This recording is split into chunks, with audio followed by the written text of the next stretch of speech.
Hi, Adam, again. This sort of discussion was sparked off by a kind of stray comment that I made while we were walking through the Blossoms bookstore.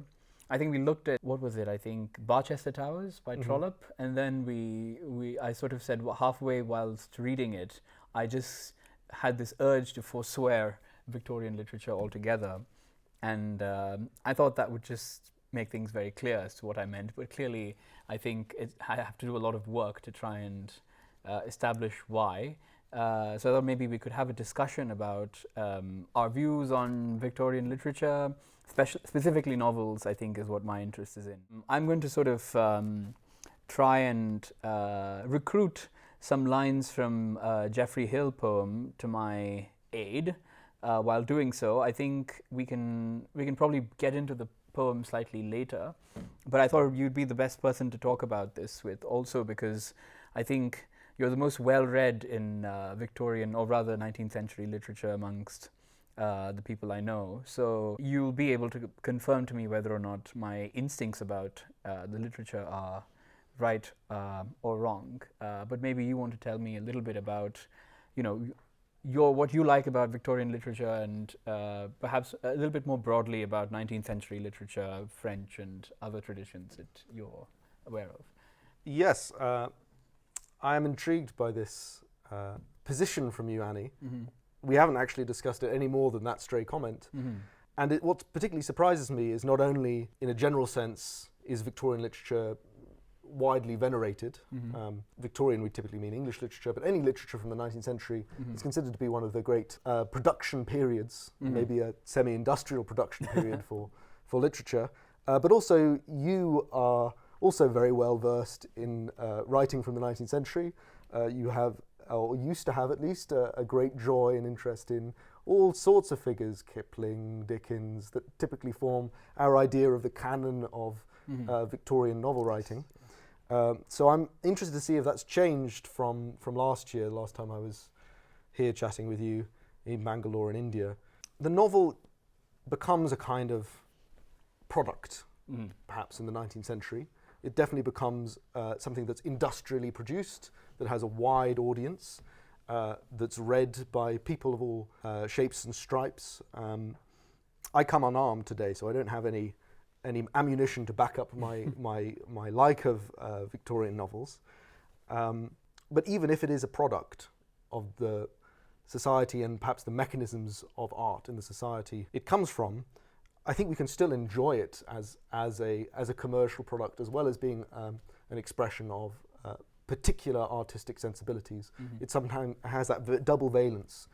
Some of the best novels at least do, where you can tell almost immediately if this is a line of Flaubert, a French 19th century novelist, or if this is a line of George Eliot, right? The balanced phrases of George Eliot are very distinctive.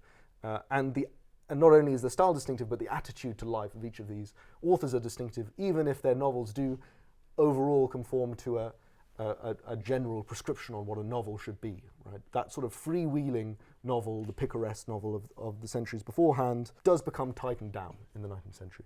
But I don't know whether any of what I've said there has any relevance to why you dislike the Victorian novel. So why don't you jump into presenting why you can't read them anymore and why they're insufferable to you?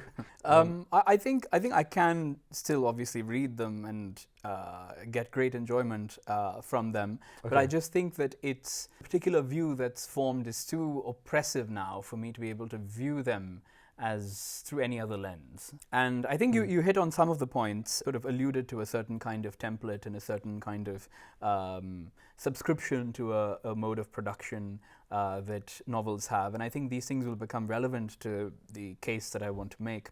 But perhaps I think one has to sort of step back a little bit before making such large claims to give a sort of idea of where one is coming from, philosophically, if you will. It at least places me in a slightly more vulnerable and sort of falsifiable sort of situation. So I think I would say that I take art to be the sort of truest picture of a world, right? Among all the different ways in which one can learn about reality, I think art is the one that really discloses to you the nature of a people, a place, a historical period, and so forth. I think Ruskin at some point says that every civilization leaves behind 3 books. You know this one, right? The book of its words, Deeds, the right. book of its deeds, and the book of its art. And Ruskin says no one is comprehensible without the other 2, but on the whole, the third is the truest and the most reliable of them all, simply because its outward manifestation really sort of performs for you what the lineaments of that lived world are, whereas there can be ways of masking in the other 2 in a way in which the artwork lays bare. And even great propaganda has always had that sort of naked quality to it, I think, in that at least formally it'll disclose to you some truth about the world, right? So I think that given the case, I believe the more I've come to sort of understand the beast that England was in the 19th century, the more I come to feel that the Victorian novel works as a kind of secretary of the beast that England was, okay. And does not really disclose anything really about what Victorian England as a polity and as a fact, probably one of the greatest facts of human history was, right? So all this becomes clear to me in my attempts to try and joust a fence with Oakeshott, who presents. He doesn't say this about England per se, but you can tell that he has this in mind, that the fiction of the civil association, where human beings in the Victorian period, let's say, approach a sort of ideal condition where they're sort of related to one another as citizens, cives, and the purpose of the association, of them banding together is cast by Oakeshott as sort of, allowing each individual to pursue their own perceived interests in the context of other individuals pursuing their own perceived interests, right? And the thing that binds these individuals together is a thing he calls laws, and laws come to acquire the characteristics in Oakeshott of the rules of a game, almost. That they're all sort of adverbial prescriptions. They sort of set the condition for individuals to be able to deal with one another in free sort of ways. And they don't necessarily have decretal qualities that, okay, the society, the polity of England must pursue coal instead of let's say, hydropower, let's say, which is a decision that the collective polity of England made. But then this fiction of itself as not having an enterprise as a society, right, as having no purpose as a kind of game in itself, right? This is the fiction of English democracy, I think, that's told amongst a kind of elite to themselves, so that it reduces the scope of what England was, essentially to the class system.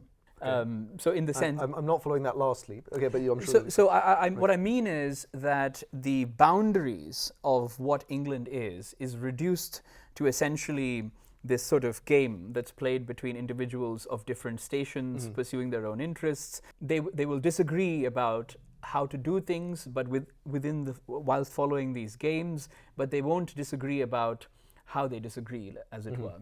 So it kind of creates this high school debate or like a sport kind of sense of what a society is. And it sort of forecloses really what England actually is, which is a great commercial empire, right? And the first industrial power, right? Now, these are the two great facts about England, right? And it's what makes England, I think, in a sense, a kind of eternal object of history, right? In a sense in which Rome was, or Greece was, or Florence was, in the sense that this is what England leaves behind as a polity. And this is the truth of England. This is England disrobed. It's an industrial power, and that industrial society is allowed to come about and flourish because it's a commercial empire, right? This is just the crucial fact about England. Now, what allows for this game-like quality of a civil association, the fiction of a civil association to exist, you have enough excess wealth and comfort to be able to relate with one another in this game-like way, I think. The background of the replacement of labor with machine and sort of extraction of wealth from the world is what allows for the fiction of a civil association to exist. It's a fiction, and Oakeshott admits that it's a fiction. It's a fiction shared amongst an elite, and it's probably useful when you're making laws and things like that, right? So to make sure that the laws have this adverbial game-like quality to them. Now, what I want to say about the Victorian novel is that these two crucial facts, these great facts about what England was, are just simply masked by what we consider to be the Victorian novel, right? Its entire remit, its boundaries are drawn within that game, where every single novel that you can possibly think of was produced in England, right? That's produced in England. It's crucial, not Scotland, not anywhere else. Produced in England is always about class. This little game that's being played within that small dollhouse, I want to call it, right? The dollhouse of Victorian fiction. And its elocution of every sentence, everything that's said, everything that happens, elocution, the intended sort of vector of meaning, is always aimed either up or down, right? Most Victorian novelists, as you know, are minor gentry, middle bohemian, that sort of thing. And they're always either aiming up or aiming down. And they're kind of caught the strictures of this dollhouse, and they're functioning within that. And it's within that context, really, that all the kind of wit, irony, play, and all of that kind of explodes, because the energy, really, that a great artist ought to have as a kind of purveyor of vision. Let's say a century ago, Milton, right, writing Paradise Lost. I mean, it's really, it's taking stock of something that has just happened materially. The revolution has just happened. It's taking stock. But that energy, which an artist has a confessional act in the form of an artwork, really is all diverted and internalized and tortured and kind of twisted in this way, and that comes out in the glory of Victorian linguistic play. But I think the reason that the English language itself, I mean, this thing we have spoken about before, that the English language can really not have that sort of magisterial pitch that it reached with Ruskin ever again, is because the novelists take over the progression of language, and they're conscious of this fact. They're conscious of this fact that what they're doing is not real art, and they never allow themselves to reach that magisterial pitch, and they sort of turn in on themselves with this kind of play. I have certain things to say about Ruskin and other novelists who will be sort of test cases in this theory. But anyway, I thought I'll get your impressions. Wow, on that. Yeah. What a thesis! Yeah, very nicely put. So, if I'm just going to repeat in a condensed form back to you what you've said, art can be measured. It's the greatness of an artwork can be measured in its ability to reflect or expose the society in which it was engendered. Display almost, right? Display, yeah. Reveal, yeah, sure. disrobe, yeah. Victorian novels do not reveal anything about Victorian England, or do not reveal the central fact of Victorian England. Therefore, we cannot consider them to be great artworks, right? In fact, they're constipated artworks. Yes. Yeah.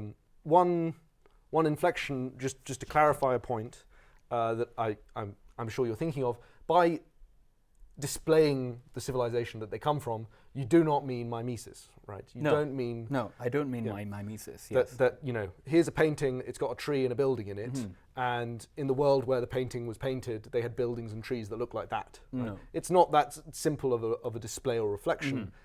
It's the spirit of the civilization that's somehow manifested through some sort of miraculous process in the artwork. Right? Yes, I want to reject the claim that art is mimesis understood in the traditional sense of the term, apart from perhaps Victorian naturalist prose might be demoted to mimesis, because mimesis, of course, has a hierarchical relationship with reality, right? I mean, there is phenomena, and then there is the copy. Right. This is what Plato says about artworks, right? It's a copy of the copy, as it were.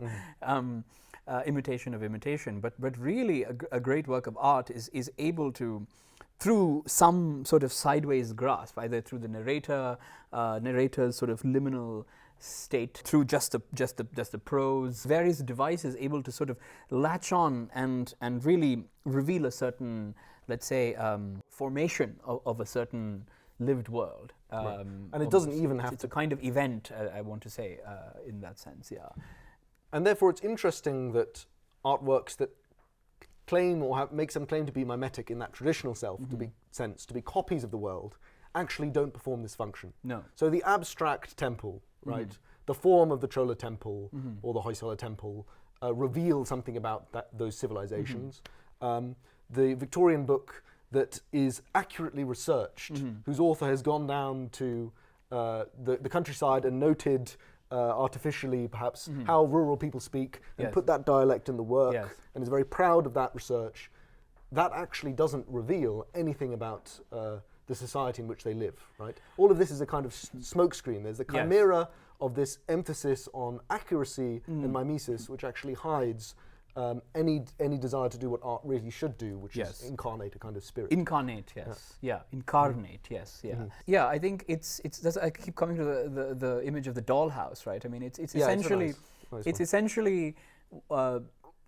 essentially the picture of themselves that England paint through a variety of forces, through compromises in the Reform Bill and propaganda, parliamentary speeches, etc., etc. I mean, one can't exactly nail this down, but it's an image certainly that Oakeshott has inherited, right? As the greatest political philosopher of modernity, he's simply as it were, he's inherited this image of what England was aspiring towards in its sort of intellectual propaganda of the 19th century.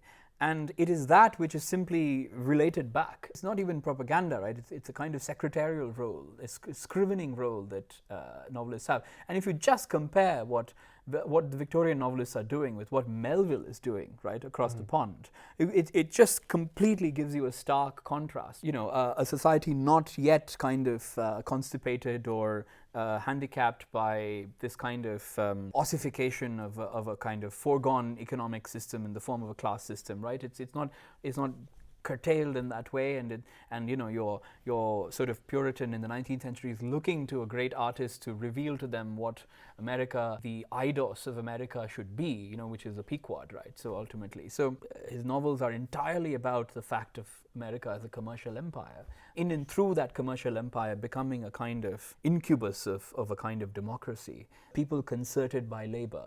Right, I mean that vision of a place, even if it's only idealistic, it's seeing something that America was becoming until it was, of course, subverted by weapons later. Seeing something that America was becoming subspecie aeternitatis, and that's why Moby Dick is a great work of art. Of what novel, Victorian novel, could you say that? Okay, and we haven't yet focused on the two specific things, empire and the Industrial Revolution. But yeah, right. So one response would be, you have a particular aesthetic appreciation. You like bolshy, muscular writing.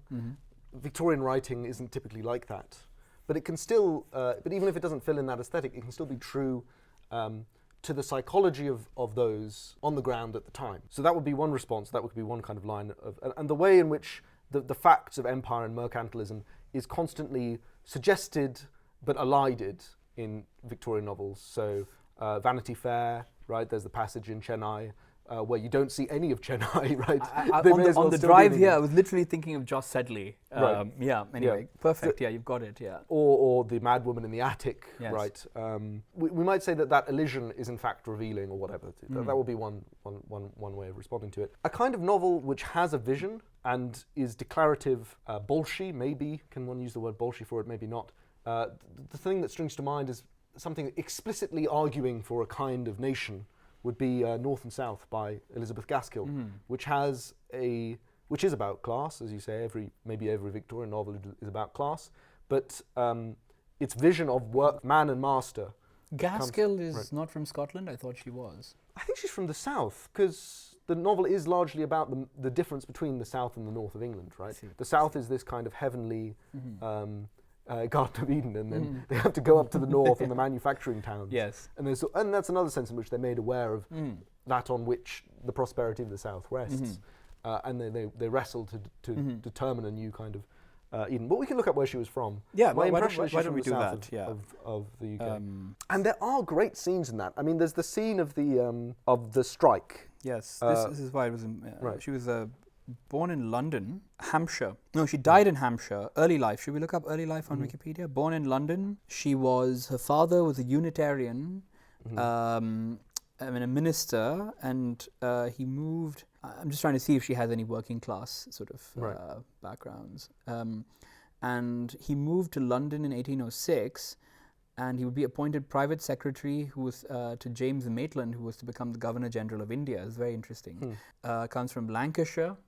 Right. Again, interesting. Right. Yes, and they were connected to the Turners, the Darwins, the Wedgwoods, Josiah Wedgwood. Yes, okay, very interesting. Yeah, go on. Interesting background. And saw the life of the Navy, and there was more on Wikipedia. Right. Okay, so maybe she has a kind of mixed background. She may be perhaps more directly aware of the relationship with India and empire, more directly aware of the. I'm sure they're all aware of it. Right. It's just something consciously elided, as you say. But yeah, but that novel is explicitly about how do we reformulate the relationship between the working man and the capitalist class in such a way that there's a harmony and mutual respect between the two. And there are scenes which are physical, perhaps, in the kind of way that Moby Dick is. Perhaps not. It's never quite. It's very hard to do a physicality in the way Moby Dick does. But I'm thinking of one of the climactic scenes where the factory workers are striking. They're coming to break down their own factory in which they work, and the master's house is also on the factory grounds, and the master comes out and confronts them mano a mano, kind of, and you see the red tints of his face as he speaks to the crowd with this kind of semi-classical auctoritas, and there's a scuffle and a fight, and etc., etc. Right? You feel the force of the bodies and working muscles in that writing. So that, I mean, it's a kind of proto-Christian socialist type of picture, I guess. Yeah. And that would be another case in point of the Christian socialist type of writing, which again tries to confront some of these things head on. I mean, Ruskin would be one example. Yeah. We're moving out of novels now, but. No, I wanted to talk about Ruskin. I think Ruskin is truly such a great figure because he's in a sense writing entirely against the grain, right? It's a kind of thing where there seems to be some sort of complicity between the novelist and the ruling classes of England to keep England from the revolutionary fervor. Right? That's the important background. Background, here, right? yeah. So it's not just 1789; it's 1848. Yeah, right? 1830. 1830, and it's sort of like how to preserve England from that is a crucial question, in a sense. And it's really Ruskin who decides that the way to do it is not by completely putting sort of cellophane wrap over the things that we don't want to think about and talk about, but rather to sort of really grapple with them. And Ruskin does that, and he's then able to find a certain pitch. It's what is said is what is meant. I mean, he's a wonderful artist. There's a lot of play on words and so forth, but there's a kind of directness that is seldom repeatable. Another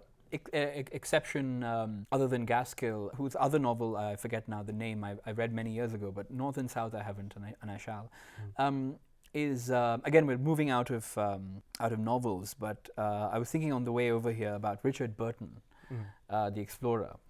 His prose, right? I mean, it's almost like a test case for this theory, where here's a man who, is sort of a creature of empire. He's almost a kind of emanation of a sort of, let's say, a quasi-mythological literary emanation of what empire really was. Dressing up as a sheikh and going into Mecca and all of that. And he writes this book. I don't know if you read it. It's called I think it's called The History of the Sword. No, I've only come across To the Holy Shrines, which I very much enjoyed. To the Holy Shrines, okay. But you recall what the prose was like? Yes, yeah, right? I remember. There's a line that's always stayed in my head. Expelled from Cairo for a youthful peccadillo. He's talking about some particular Arab character in the well, actually, let me try and find. Do you say In the Shadow of the? No, what's the name of the? I think it's called the the history of the sword or something. Right. Let me just find it. And maybe we can read a couple of lines from it Right. as a kind of indication of what we're trying to say here. And actually, Hill might be good because Hill's. I mean, you were intending to read a bit of Hill. But Yes. Hill is someone who also means what he says, and that doesn't mean he's always being literal. The poetry He can afford manifests. to take that kind of voice. Right. The Magisterial Pitch, the Book of the Sword. Interesting. I didn't know it was called that, but here's Google Books, published in the Victorian era. He says, war, again, benefits society by raising its tone above the ineffable littleness and meanness which characterize the everyday life of the many. In the presence of the great destroyer, with a capital G and a capital D, war, petty feuds and miserable envy, hatred and malice stand hushed and awestruck. Very hollow in these days sounds Voltaire's banter on war when he says that a king picks up a parcel of men who have nothing to do, dresses them in blue cloth at 2 shillings a yard, binds their hats with coarse white worsted, turns them to the right and left, and marches them away to glory. The sword, and only the sword, raised the worthier race to power upon the ruins of impotent savagery, and she carried in her train from time immemorial throughout the civilized world, Asiatic Africa, Asia, and Europe, the arts and the sciences which humanize mankind. In fact, whatever apparent evil the sword may have done, she worked for the highest ultimate good. And then he goes on, right? I mean, of course, there's already a kind of caricature about it, but it's not in it. Right, the fact that this was, if I told you this was written in the 18th century, you wouldn't be sensing that, I think, because already he's talking about a mode of weapon that you know is already been displaced, right? 1884 is when the novel is written, and already in the Civil War you have the Gatling gun, and the nature of warfare is going to be forever altered by the First World War.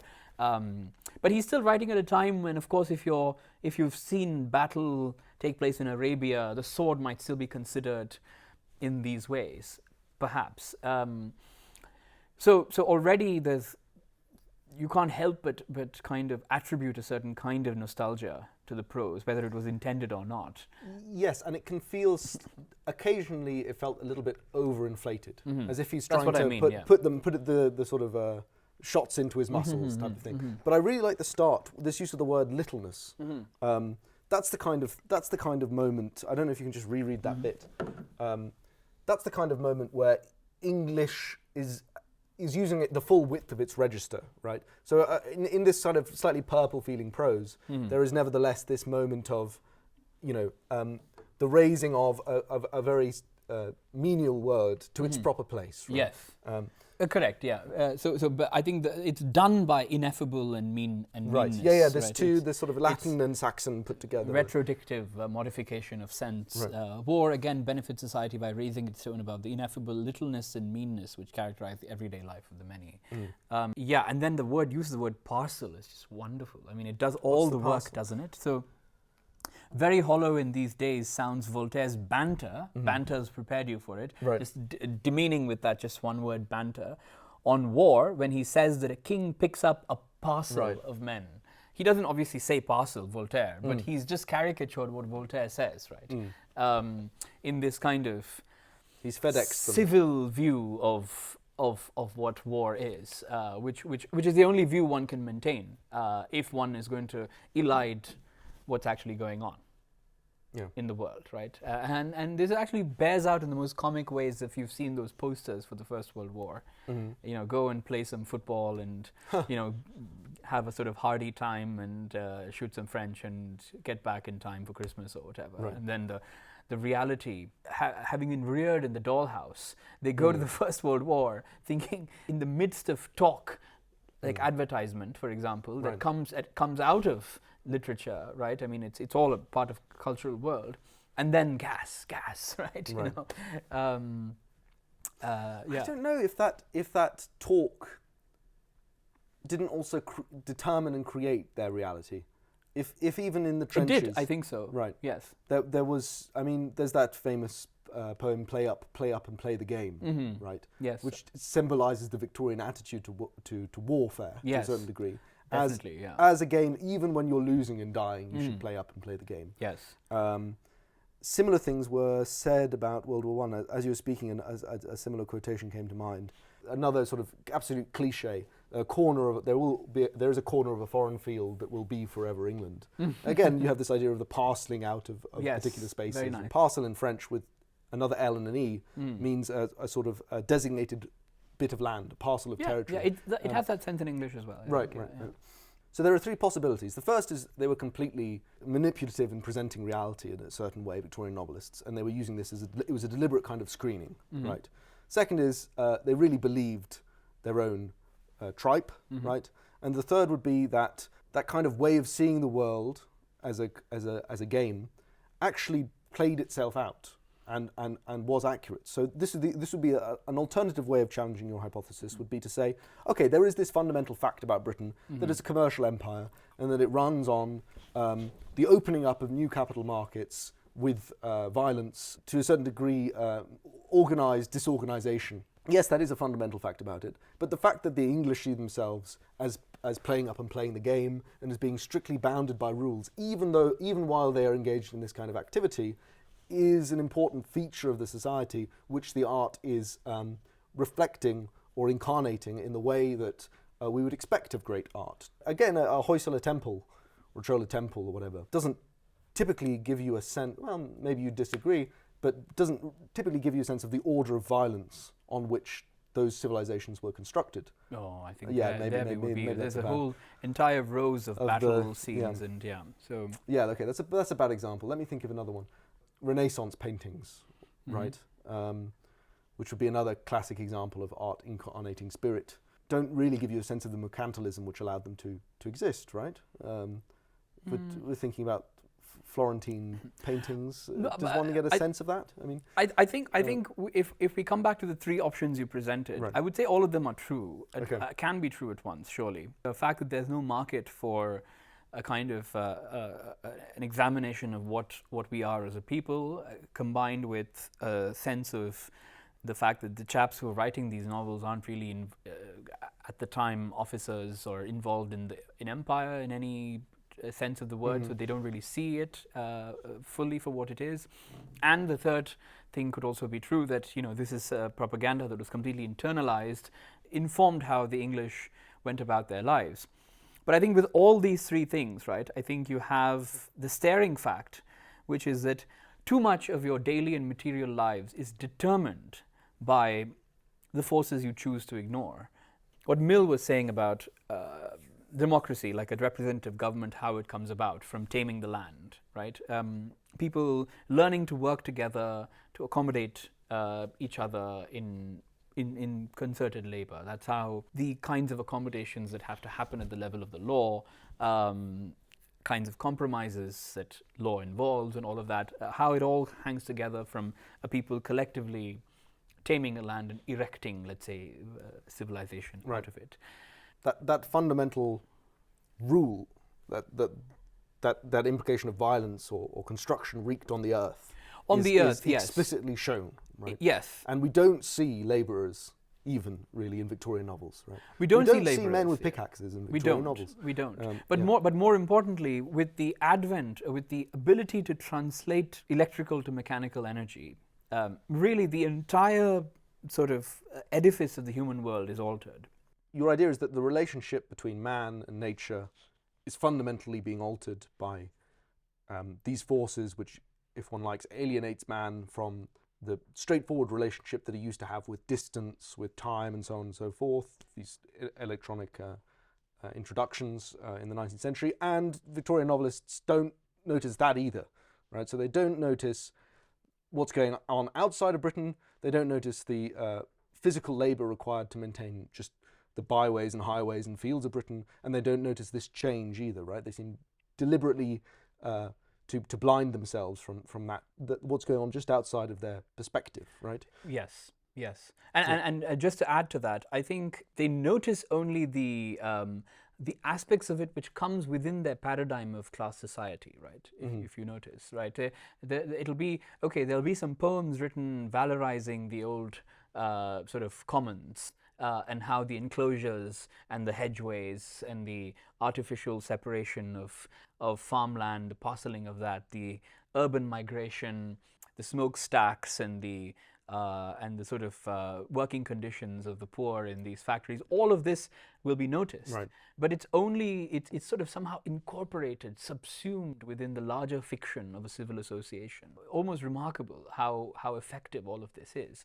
But to what extent the translatability of electrical to mechanical energy, right, how that has changed the political nature of the Leviathan, I think is just completely altered it, right? It's beginning to make autonomous almost all the processes and activities that went into holding up a thing called civilization, right? And that transformation is quite possibly one of the most seminal things that have ever happened in human history.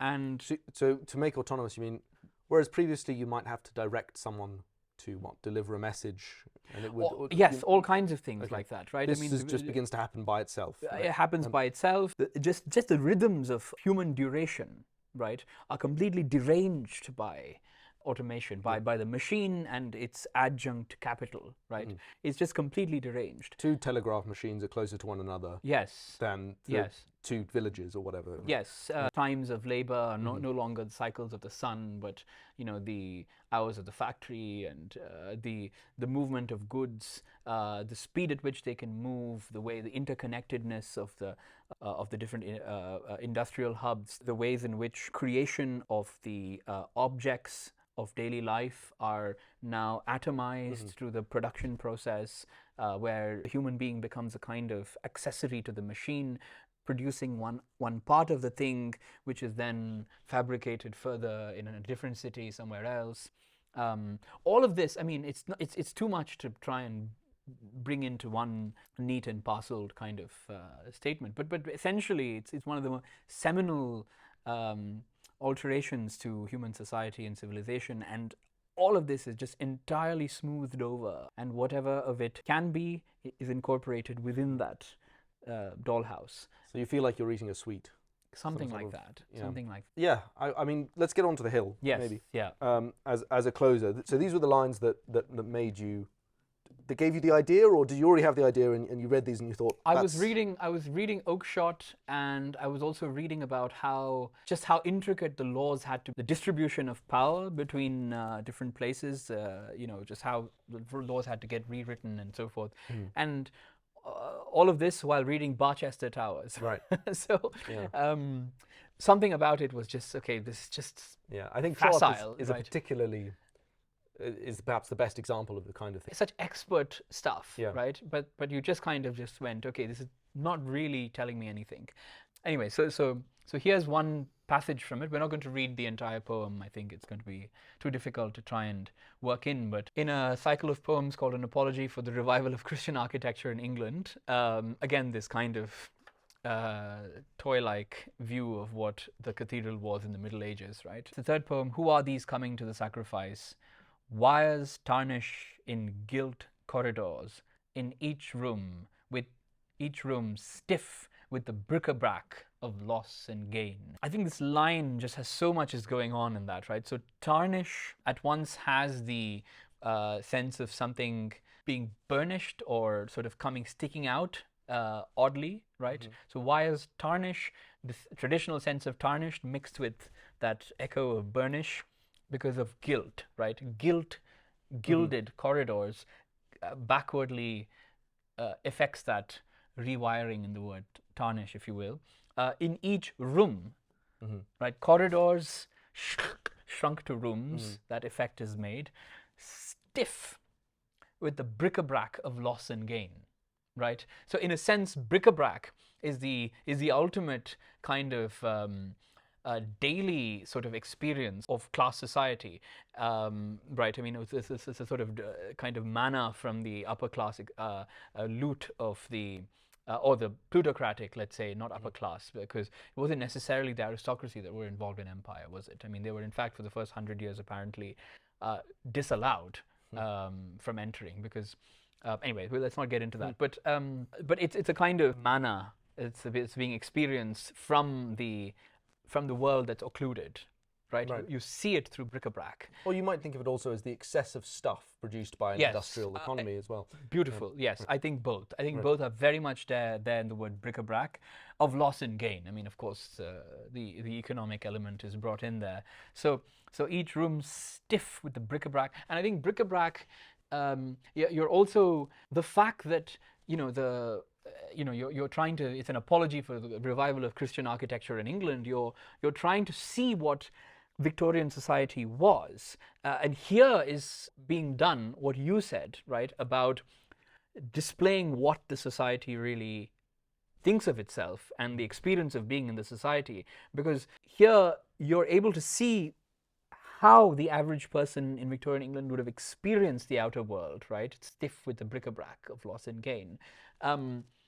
But you're at once being shown that that's a sort of imprisonment of the individual within the fiction, right? So this is what I mean by an artwork sort of seeing it all at once, not just giving you the propaganda version. So I think it's just I mean, of course, if you read it within the context of the poem, you'll get much more from it. The fern's root among our vitrified tears and all of that. So wires tarnish in gilt corridors, in each room stiff with the bric-a-brac of loss and gain. There it is. And this balance of inside and out is stiff with bric-a-brac is a kind of contradiction.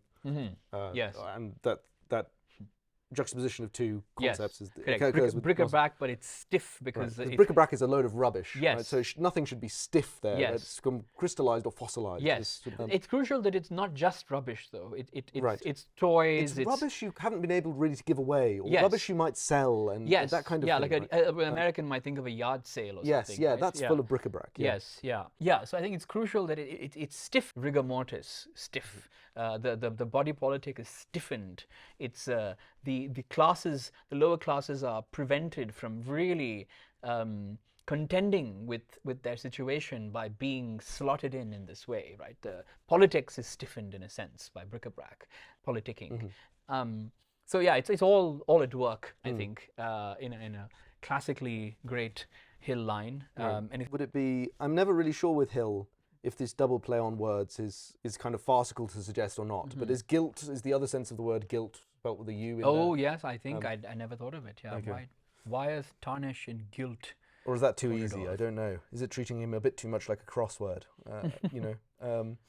But yes, so the wires, I mean, I'm imagining now telegraph wires or something like that. And gilt, these sort of crumbling stucco of Victorian rooms that actually rely upon these things which seem to stick out of them, but are the basis of the... Right. I think that's it. You've got it. Right.